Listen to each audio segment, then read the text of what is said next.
আমার মেয়ে কোথায় যাও?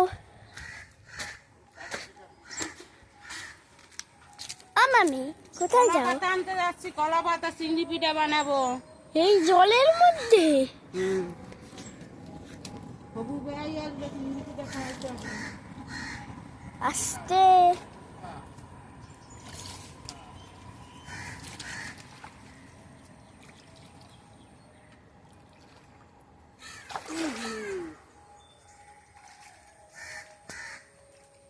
বন্ধুরা, কলা বাগান জলের তলায়, পুরো সবজি বাগান ডুবে গেছে।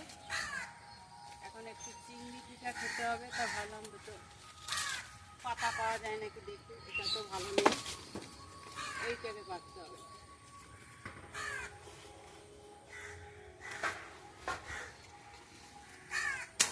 যা বাবা, লগাটাই তো যাবে।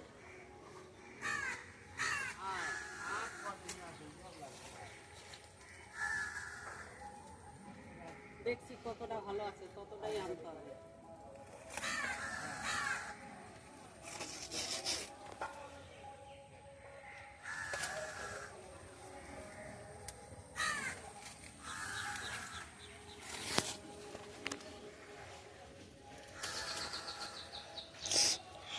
ঝড়ে পাতা ছিঁড়ে গেছে।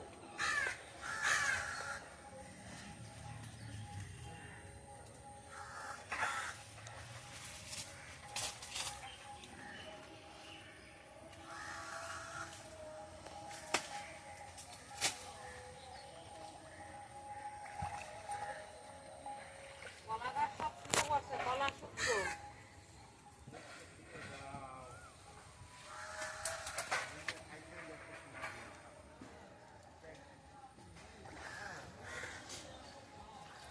আস্তে। আচ্ছা তুই দেখ, এই পাতাটা ভালো আছে মোটামুটি মনে হচ্ছে। হ্যাঁ।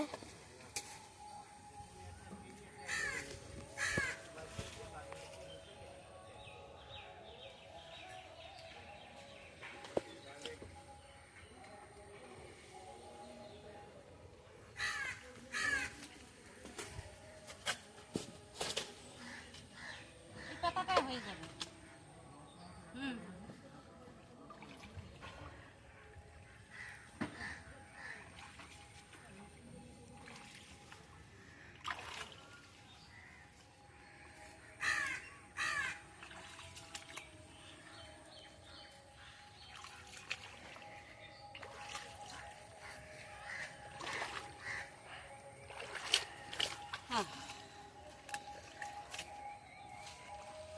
চল যাই বাড়ি।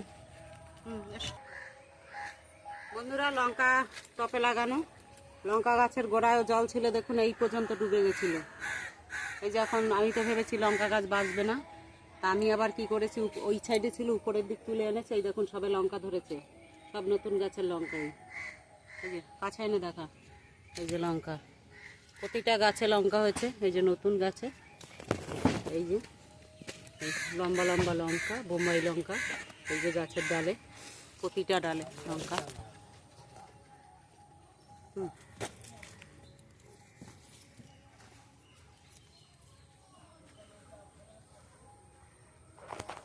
এখন রান্নাঘরে যাব, চিংড়ি পিঠা বানাবো। আজকে কাঠে নয়, আজকে বানাবো গ্যাসে। তার কারণ হচ্ছে কাঠের উনানে এত পরিমাণে জল, কাঠের উনানে করতে গেলে ধোঁয়াশে একটা গন্ধ আসে, ধোঁয়াশে গন্ধ আসলে এত কষ্ট করে বানানো পিঠা খেতে পারবে না, গন্ধে মানে কি বলবো, স্বাদ নষ্ট হয়ে যাবে। ওই জন্য ভাবছি গ্যাসেই করব। তাহলে সঙ্গে থাকুন, দেখতে থাকুন।